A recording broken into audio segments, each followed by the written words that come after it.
Is it already live over there?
Here we go again. Muting my mic. Welcome, ladies and gentlemen, to Inside the Walls podcast.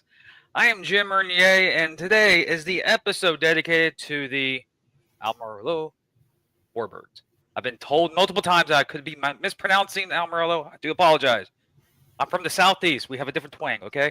Alongside me is the president CEO of the Amarillo Warbirds, Cliff Kurtz, and below me is Coach Blakely. Gents, welcome. Thank you for having me. Okay, to the people out there, how do we properly say Amarillo? Amarillo, kind of like I am, so I am Amarillo. Amarillo. Okay, here we go. See, we're learning some things here today. One thing I noticed when the news broke, I saw a familiar logo return back to the NAL, which you, Les, brought a former team that played in Odessa to the NAL. Full circle, you're back. Why do you decide to do this again, and why Amarillo? Amarillo. There we go. Yeah, you got it, man. Well, I've lived in Amarillo now for almost 20 years. So my time in Odessa, I was driving back and forth, and I was living in a hotel down in Odessa. So it was my home away from home. When I sold the team back in 2023, I never thought I'd have the opportunity to have the team again. Never even at that time, the reasons I sold were health issues. So I never thought I'd be back in indoor arena football, whichever brand you call it. But then, things started happening here. My good friends that are part of the ownership group, business contacts that I knew, we kind of started talking about what a team would look like here with us. And then when the opportunity arose, we started knocking on doors and seeing what was going on. And then, of course, when the Venom and the Dusters folded, it just kind of fell into our laps, and we went forward with it. Started talking about team names and everything, and it was just floated out there by the other owners in the group. You already have a brand that you can bring with you that's well respected. So why don't we just bring it up here? So we kept West Texas for a little bit. People in Amarillo kind of went, I'm not going to say they went nuts, but they were, questioning why we had West Texas on there. So we listened, and then at our press conference, we revealed that we would now be known as the Amarillo Warbirds. So that way this could be Amarillo's team. So a big W in our column showing that the people of our community that we listen. But yeah, that's really why I'm back. I did start missing it there for a while. You start seeing the season start, and you're not part of it anymore. So part of you gets the itch. I never cried, so I guess that's how you knew, just like those 10 retirement speeches that if they're not crying, they might come back. So I never cried, I guess, when I let the team go. So it was still in me, and here we are. Well, did Tom Brady cry when he retired? Because I think he was on the beach enjoying his life when he retired. Yeah, I think he's the outlier. I don't think that man, his hands were getting a little bit heavy from all the rings. I think he was pretty much fulfilled. Good point. Again, the city has gone through multiple teams, and it has history of arena indoor football, and bringing the Warbirds here is there culture? Is there still a vibe for? Well, I can't say it's football big in Texas because if I said that, people was like, "Are you insane?" There's like 1,000 colleges in Texas. But what's the vibe there with the community for the Warbirds just in the early months before it really gets going here in the a few months for what January, February, when the grind starts out towards the season. Well, I mean, originally when people started hearing that we were bringing it back, they were, of course, sitting there saying, "Oh, here we go again, another team to fail." And then when they found out who the ownership group was, like all of us are well-respected business people here in Amarillo. We all have other businesses, and then like, oh, people who know kind of what they're doing, and one of them has actually done it before and won championships. So the excitement started building from that. Um, we've had a great reception. The people of Amarillo, I mean, we've only had a few who just were burned so badly before that they just wanted nothing to do with it, which is understandable. But everybody else, it's going to be a great 2026 season and beyond. We have buy-in from the community. We've given back to the community. We have a lot of good partnerships that are just community-based in the works as well. So it's a team that we're showing we care about our community. We're from here, and we want to actually make our community better. We're not just here to, take from it. We want to give back and pour into where we live. That's first off, the community outreach is important, especially in this league, and especially in all the indoor/arena leagues. You got to find out who your foundation is before you can really, push forward. I've been a part of other organizations that they know who their clients are, and they do very well get them into the arena. And you have experience in the sport. This is not your first time in the rodeo. You said you had that itch. It's like, yeah, you're right about retired players. Like if they cry, they don't come back, and you came back, but you brought more individuals. Tell everyone who is a part of your team there Yeah, with the Warbirds. yeah, absolutely. So the other part of the ownership group, Kathy Schick and Gary Metter, husband and wife combo, uh, successful mortgage lender here in Amarillo, and Kathy also owns a few different businesses as well. Very well connected within the community. Um, Great ideas. Love what they're bringing to the table. And then Derek Urias, a good friend of mine, and also a business owner here. Also works for a roofing company here in town, so he's well connected, kind of with that younger crowd. Does a lot of outreach programs through the barrio projects. So I'm not going to say that they're the lower income, but they're in the older part of town, the part of town that's getting revitalized. So he's well connected in those areas as well. So just a real honestly, a powerhouse ownership group, one that couldn't be more proud to be part of, just because you can see the passion in it. You tell some owners are just there because it's a hobby for them or whatnot. And I'm not saying that about anybody in our league, but there's other teams where it's like, okay, I own a football team, cool. But these people are really waking up every day and trying to find out how they can make Amarillo better through this team, and it's fun to see and it's great to work with. Well, we can go on different. That's a different talking point about how different ownership groups approach their organization, and you've been a part of two different variations of the league, so Mm-hmm. you see where the growth is headed. But you have also are taking more of a position with the Warbirds, but also a part of the league. What are you doing with the league? So we're in the final stages, and I mean, I've already kind of taken everything over, but I'm going to be overseeing growth and expansion for the NAL for the foreseeable future. Um, so I'll be the one that goes through all of the vetting processes and things of that nature with incoming expansion teams, making sure that we go through the right processes with them. We're verifying that they're going to be a good playing partner, and as well as anybody that a good playing partner has so many bullet points to it that we could take up an hour talking about all those.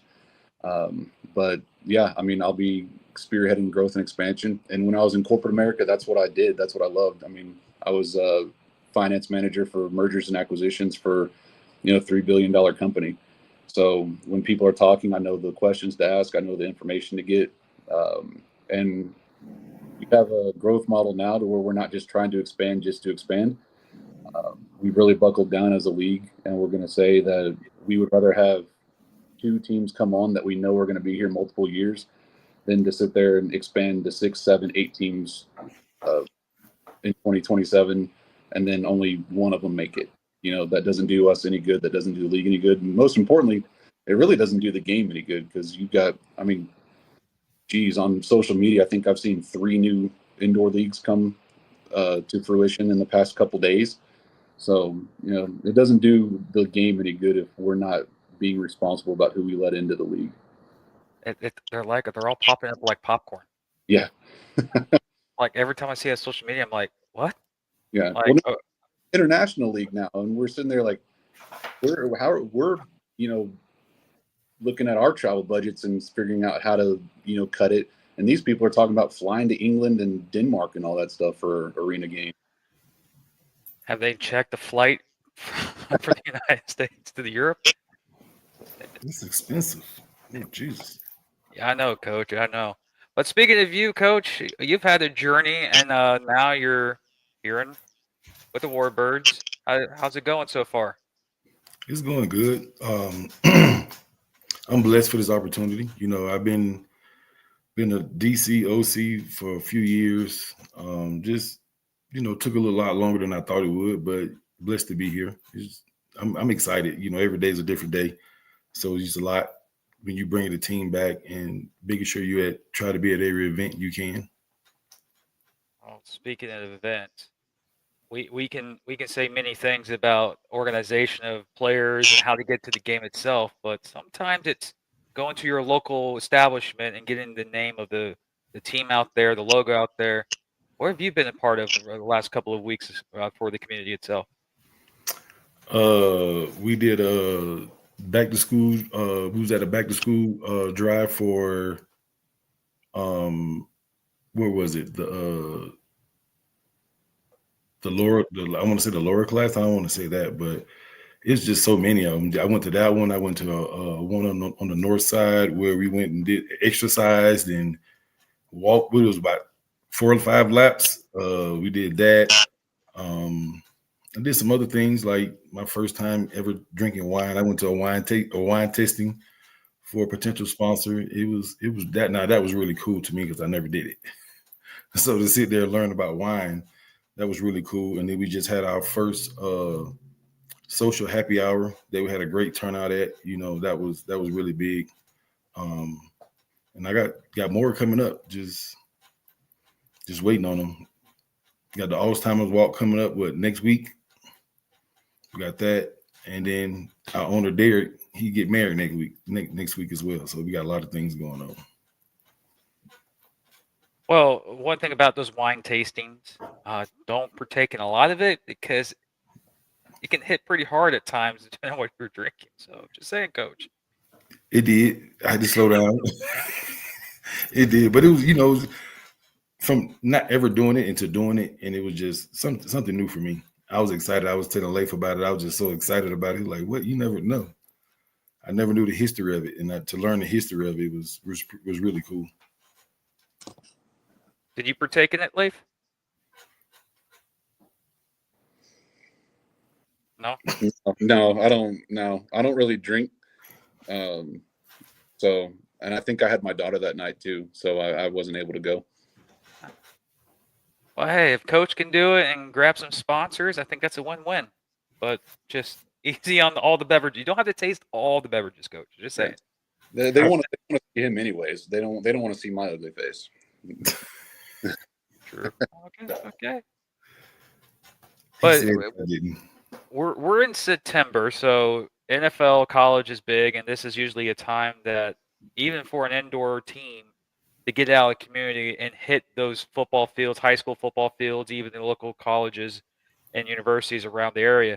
Is there any plans to try to do a community outreach with the high schools, with the local universities to get the name of the Warbirds out? So come March and April, we're getting fans in the stands? Yeah, I mean, from a front office perspective, we have somebody that so Kathy in our ownership, her whole thing is community relations. So she has somebody that reports to her that her only job is to go out there and find these events, to get us involved in these events. And we have some community first. We're about to release a community first initiative where we're going to outline what we're going to do for the community and how we're going to give back and the things that we have going. And then one of our sales guys, he is a sports talk show host here in Amarillo. So he goes and he does all the like Friday night specials and whatnot. So he goes out there and he's able to rep us as well. So yeah, I mean, schools, everything that we have going on, I can promise you one thing: we are going to be in those schools. Players are going to be there, coaches going to be there. The Boys and Girls Club, the Maverick Boys and Girls Club, we're getting ready to do a big partnership with them. Just kind of ironing out details. But yeah, as far as schools go, man, there's the kids are going to know about us. I can tell you that much. And again, March, April, that's when our season begins. But the outdoor game is popping right now, especially in Texas. We know football's big in Texas in that area. But again, kids, that's where to grow the game sometimes is to get the kids to the game. Then the kids demand the parents to get back to the game. And then boom, you get your season tickets. You got the family packages. You got the suites. Starts Yep. with the kids. It always starts with the kids, Yep. especially And, for selling tickets. I know for sure. yeah, and we're doing. Everyone does kids camps during the year or during the season. We're actually committing to the fact that we're going to do, I believe it's 4 camps outside of the season during the off season. So that way, these kids are still getting exposure to us and professional coaching. The local coaches can come and pick the brains of our coaching staff. And just keep rubbing elbows with these people. A big part of it is how do you stay relevant in arena football when your season's 5 months and there's 7 months left in the year. So that's kind of where our focus is on right now. And again, in this sport and in this industry, you do have partners with other leagues and other sports like basketball, hockey, that take over time. And if you're not out there putting your brand out there, no one will know you exist, and they'll go to their games instead of yours, even though you possibly play in the same building. I Yep. see that happening a lot throughout the industry, just not this league, but every league that's associated with indoor. But coach, he mentioned a camp. And I know as a coach, you can't be a coach without players. Do you have an upcoming tryout for the players that may be interested in joining the Warbirds this Yes. season? Yes, sir. We have a camp coming up October 18th at 9 a.m. At Sam Houston Middle School. The register now is 40, day of is 60. The one thing that I love that Leif does is if you get signed, you get your money back. So I'm looking forward to that. I have a few, I ain't gonna say a few spots, I have a lot of spots available. Just trying to find the best talent, the sleeper, trying to find a diamond in the rough. You can't find talent in Texas. Come on. Always talent in Texas. I've always had a debate with a couple of colleagues of mine. Who is better football, Florida or Texas? We might have that answer in a couple of weeks when a couple of teams from Florida play a couple of teams in Texas in college. So we might have that in a couple of weeks. But again, it's like Florida, it's like Texas, like California. There's talent everywhere, and everyone thinks it's Power 5. So, Coach, there are some diamonds in the roughs in the NIA level, the D2, D3 level. Some of the biggest stars in the NAL never played Power 5 or Group of 5 conference football. They were in the D3, the NIA levels. Are those the type of players you're seeking to find that guy who's been overlooked by other leagues and other coaches to get them on here with the Warbirds? Yes. I always believe in giving somebody a chance because I got a chance because I came from an HBCU when I got my first chance. So it was, I had to go prove myself, but I did. And I had I feel like I had a great career. So I look for those guys. Those guys get overlooked a lot. And, the Power 5 guys, I love them. I don't hate them, but some of those guys don't want to come to our level. They think they ain't no real football here. But these guys that's trying to get out, this is another opportunity for them to showcase their talent to get looked at. So, here in the last 3 or 4 months, look all the guys that signed to the UFL after their season. Off the top of my head. One of them is a quarterback who won 2 NAL titles here in the NAL, who played for the Empire back a couple of years ago. He's out playing, I think, for the Memphis Showboats now. So he's gotten up the call. There's also Isaiah Scott. And I think there was an offensive lineman that played, I think, for you in West Texas, at least, who's now in, I want to say, the CFL. He made his way from NAL, IFL, and now he's in the CFL. So is just getting eyes on the prize. And one of the best kick returners in the NFL came from the indoor game. Yep.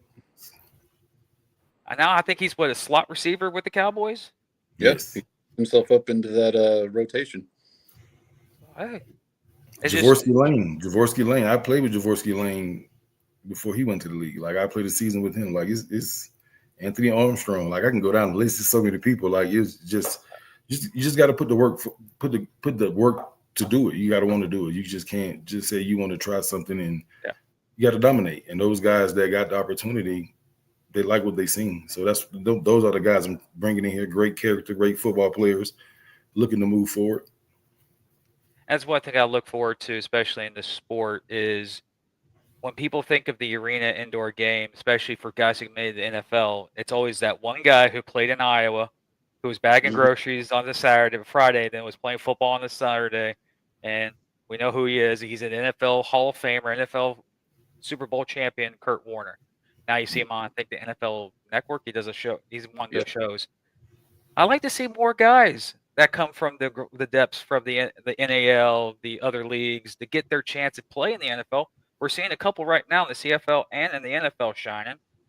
But can we get someone else besides Kurt Warner? Like, we need more people who go up and, well, Kurt Warner just, his career went through, but he was a good representation of what the sport was. And again, Coach, you even said tryouts like this can end up being the pathway for you to wear your favorite NFL team. You get even the invite to a camp. Yep. Like I've talked to many players who they're just happy they were blessed to get the opportunity to play on the camp for an NFL team. They didn't make the team, they got there, and it still blesses because of the indoor game. Hey.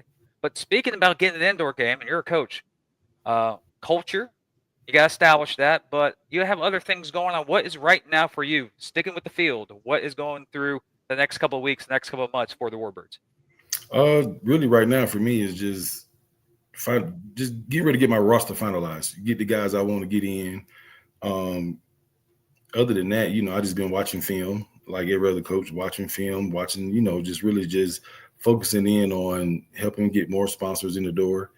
Look at my roster every day. I got it in my office, on my door, in my wall, and I look at it every day. And we sit and ask questions. What about this position? Can we get better here? Who's this? What's this? So just making all the right adjustments. Bringing great character guys, that want to play the game, that love the game. I want those guys in here that that want to come in and get opportunity out. Let us be your outlet. Other than that, hard-nosed football. We're gonna play hard-nosed football from beginning to end. So it won't be it's gonna be different. I want to bring it back to the heyday when the IFL first started, when it was the 10th football league, when it was those battles, man, back in the day when it was just a Texas league at first, and then I played in the NIFL. Like I want to get back to those days where those games was just great games.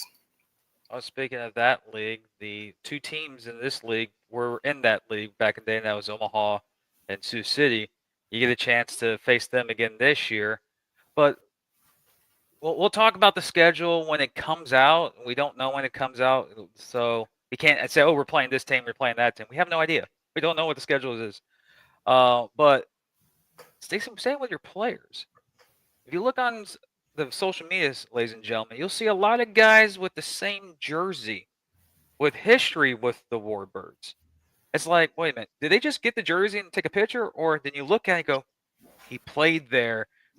Back to was it the AAL too? There was that before the NAL? We were in the AFA before that. AFA. Well, there's so many. So many leagues to keep track. That was one of the biggest mistakes I made while I was in Odessa, was going to that league. But it is what it is. But Coach, you brought a lot of guys back with a lot of history with the organization itself. Is that just for familiarity, or is that for culture purposes? Cultural purposes. I have a lot of guys that I coached in Odessa that I brought. Then there's guys that I coached against that I brought. That's with the Venom, the old Venom, the new Venom.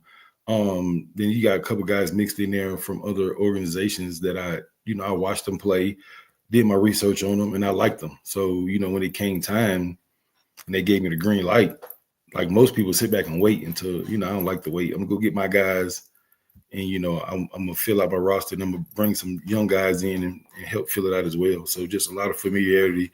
They know what to expect from me. Hard nosed coach. We gonna go play football. We gonna compete every day, every down. So it's just the guys I believe in that. Looking for another opportunity to get back outside. So I just mix the guys together. You for a coach, you just can't wait to actually get to the games and start playing the game. But there's a lot of hard work ahead to get to that point. We're still in September. Seems like Yes. it's forever until the season gets here, and then when the season's here, it's like it's over.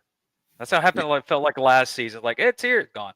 Really, like felt like I was building up a season, and it was over in the blink of an eye. But it's the selling season. But anything else you guys want to cover that we've skipped?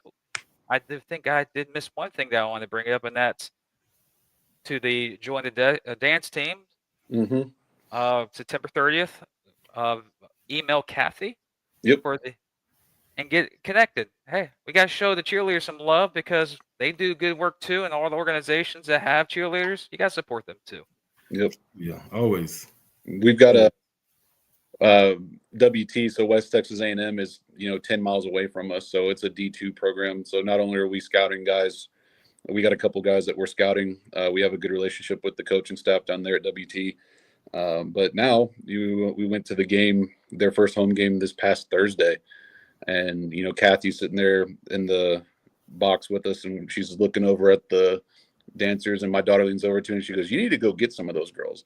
And sure enough, it was just happened to be that Kathy was at an event. What was it, Saturday, coach, or Sunday, something like that? Where I think it was Sunday. yeah, Sunday. a few of those dancers just happened to be at that event, and the stars aligned. And now we're going to have some of those college girls that have dance experience, that know what they're doing, have a standard. They're going to be able to bring that to our dance squad. So I brought the same kind of culture with me from Odessa, is that we're going to treat this as a professional football organization. We're here to do business. We're a business that happens to play football, and we're going to conduct ourselves accordingly. And we've put people in place to do that. So if we're going to do it, then we're going to do it right, and we're going to do it well. So I'm excited. I've always been against dance teams. I cut my teeth with the old Venom when Stephanie Tucker was the owner. And even she, at the end of it, she's like, I just don't have the stamina for another dance team. But we've put things in place that it's not going to be a headache, that it's going to be something that's going to be good, and it's going to make our organization that much better. And it's going to bring more of a game day experience to our fans. And that's what we're after, is to make every Saturday or Friday, whenever we play, something that the fans remember and want to come back to. Also, I do remember a certain character that was in Odessa. A little furry creature that liked to bombard social media. Yeah. I hear that there might be a name change coming to the furry thing. Yeah. I love Top Gunner, and I love him so much. And he did such a great job of making Top Gunner his brand and Odessa's thing, that he is staying in Odessa. He's got his own thing down there. So we are bringing. It's going to be the same mascot. It's not going to have the same head, because they changed it when they went to the Desert Hawks. They changed the mascot up a little bit. So we're reverting back to the old mascot, but we are renaming it. It's going through a fan naming contest right now. That name will be revealed at our very first game. There might be a special appearance by said furry creature, just because he's got to be able to pass the torch off. He did such a great job. There's never going to be another Top Gunner. I think that was part of it too, is like, unless that same guy was going to come up here every single weekend and be able to be at events and whatnot, you can't replicate Top Gunner. I mean, he's just a different animal of himself. So we had to do him service, and we had to do our brand service of go ahead and let our community rally around a new mascot. I was just say, hopefully he has the same, what was it, swag like Top Gunner had with social media back in the Odessa days.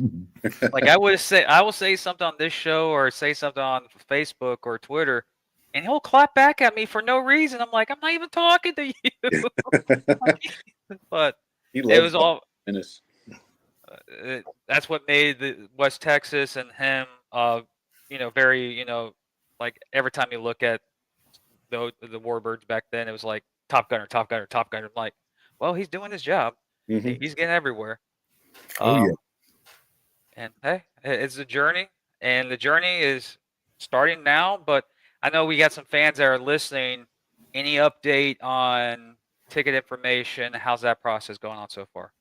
Yeah, so we're in the process of building out our ticket platform with the Civic Center. Everything that we do goes through the city, so it's always a process. So we're in the process of doing that. Building out the games, making sure our dates are aligned, making sure everything's good. But our target date is to release season tickets to the public on October 1st. That is our ideal date. It may get pushed back. There'll be updates just depending on how everything goes, getting everything set up, and we've got to get all the sponsors that we have. We got to get them set up in their seats right now before we release it to the public. But October 1st is our hopeful date that season tickets and single game tickets go on sale for the 2026 season. So all the important dates are coming. October is here, coming pretty soon. Mm-hmm. I think it's just coasting now. You don't have to do anything. You can just Oh, pack yeah. up the bags and that's it. It's done. Yeah. Oh, Cruz is calling our name, right? We can go ahead and take the rest of the time off, huh? No, we can't. Still work to be done. Oh, the Hard Knocks Warbird edition. We were joking about that the other day because all the, a few of the owners were sitting in my office, and I was like, we need a reality show with some of the calls we get and the things that we have to deal with. I mean, every team needs to submit some sort of like be-real footage of like what goes on in the office on a day-to-day basis, because fans would not understand the things that we hear, the things that we deal with. And I think it'd be entertaining for people. I mean, that should be our next thing for the 2027 season, is to try to get that set up. That will be quite entertaining, but also you can add on to it like stuff that happens on social media, and you look at it and go, "What the heck?" Yeah. Like we can start. It's like, okay, it's like, hey, we're going to take a step towards that. Actually, we're in the process of getting something worked out to where we can mic up our players and coaches for a few of the games. So we're going to try to bring a little bit of a different element. I don't know that we're going to mic him up, but we'll try to get some players mic'd up. We'll have to do some heavy editing, I'm sure, but it'll just be one constant tone. No, I'm not that bad. I'm not that bad. I'm bad, but not that bad. Well, it's like when you see a lot of the NFL coaches, especially after a win, they have them mic'd up, and they do on their social media, and like they hear every other word. It's like, why you even have the coach mic'd up when every other word's gonna be bleeped out? It's like, it makes him more real, coach. You're more human when it. Yeah, but I don't. Sometimes I be talking to myself, and I say something, and I say it to myself, or the coaches are hearing in the mic, and I'll be like, "Oh, I didn't mean to say that. My bad." You might say it to yourself and end up get hit by a flag. And you're like, he heard that? You'll be surprised what the referees hear. I heard that. I wasn't even talking to you, but sometimes I gotta catch myself. Oh, catch yourself. Oh yeah, I've seen some weird calls on any level of this sport. Like we saw a couple in the NFL, especially Thursday night with the best defensive tackle probably in the NFL getting ejected in the first 2 seconds. And football is such a good sport, especially if you're passionate of all different levels of the game itself. But gents, where can the fans find you? How can they contact you? And what's the best time for them to actually reach out to you guys? Oh goodness. Our website, AmarilloWarbirds.com. We've also got social media, Facebook. I believe that's connected to Instagram. We're in the process of, creating a TikTok, because that's what everybody likes now. It's kind of funny. I read a stat where TikTok is actually more used as a search engine than Google is now. So we're trying to get on TikTok. Just start creating that content, but you can also get us. I mean, our website should have all our contact information. There's not really a great time to contact us. I mean, contact us, and we're usually pretty good about getting back to you as quickly as we can. But it's just if you want to contact anybody individually, it's our first name at AmarilloWarbirds.com. But yeah, Facebook is usually the best medium to at least get somebody and be able to be directed. We have an automated message to send you in the right direction. But yeah, I mean, it's the normal stuff: Facebook, website, social media. Oh, so that's not directly towards you. That's a cop out. Come on, man. Yeah. I went through enough of that in Odessa, people yelling at me for things I had nothing to do with. So he knows. Coach, He knows. Coach, how can they reach out to you? Is it still the same way through the website itself they get a hold of you? Head coach at Amarillo Warbirds Football.com is my email. You can reach me on Facebook, Jermaine Blakely on Facebook. You know, everybody know how to get in contact with me. I'm not hard, just, Hey, you see my face. I have a lot of friends, so it's just I get some messages through Instagram as well. Same on Instagram, Jermaine Blakely on Instagram. Send your film. Reach out. You never know until you call.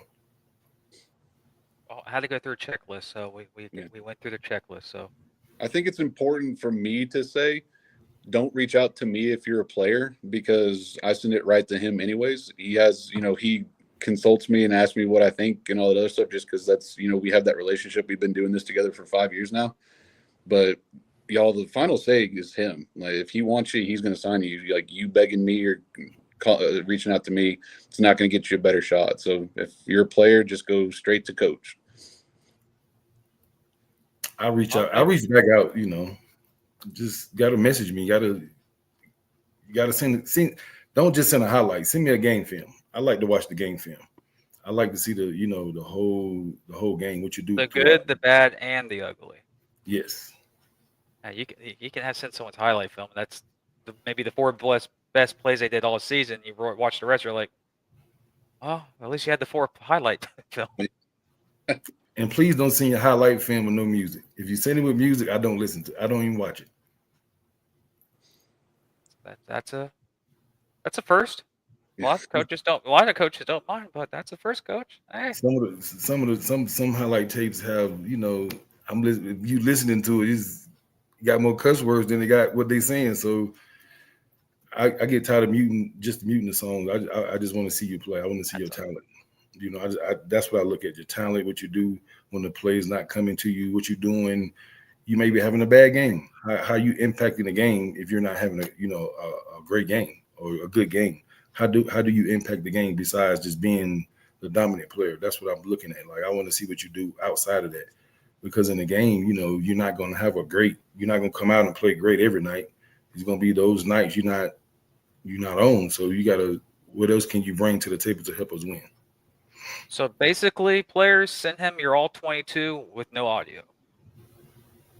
That'd be the best. You get to see the whole entire field, because there might be somebody that you send that you might be, putting your film in, that someone else on that 22 you may catch, like, hey, look at this guy. Let me reach out to this guy. You could be helping someone else too, and you don't even know it. I've signed some guys like that too. So it happens. It happens. I know how it works. I know how some coaches do it. It's like, oh yeah, bring your film, and they get another guy that they see on the film. So, but gents, it's a pleasure to have you on. Welcome to the National Arena League. I know there's a lot of stuff in the works behind the scenes, and it's only September, so we have a long way to kickoff of 2026. But hey, it's football. Football season is going, so go out to the community, fans. Get a hold of these guys right now if you're in the area. Get your tickets when they come available. You don't want to miss it. These guys put on a great show. They have done it before. I've witnessed it. So get your tickets now when they're available on October 1st. Am I correct? Around there? So yep. we're just waiting for the arena. Yep. Pretty much. Oh, that. Any final words, gents? Nope. Just looking forward to a great 2026 season in the NAL. Hopefully raising a trophy and dropping a banner. Go Warbirds. It's amazing how we play this game. We play for a ring and a banner. Yep. With that, ladies and gentlemen, hopefully you enjoy your evening. Be well, be safe. We'll be back next week with the Rubaroo. I am Jim Renier. This is Inside the Walls Podcast, and we'll see you guys next week. Thank you for having me.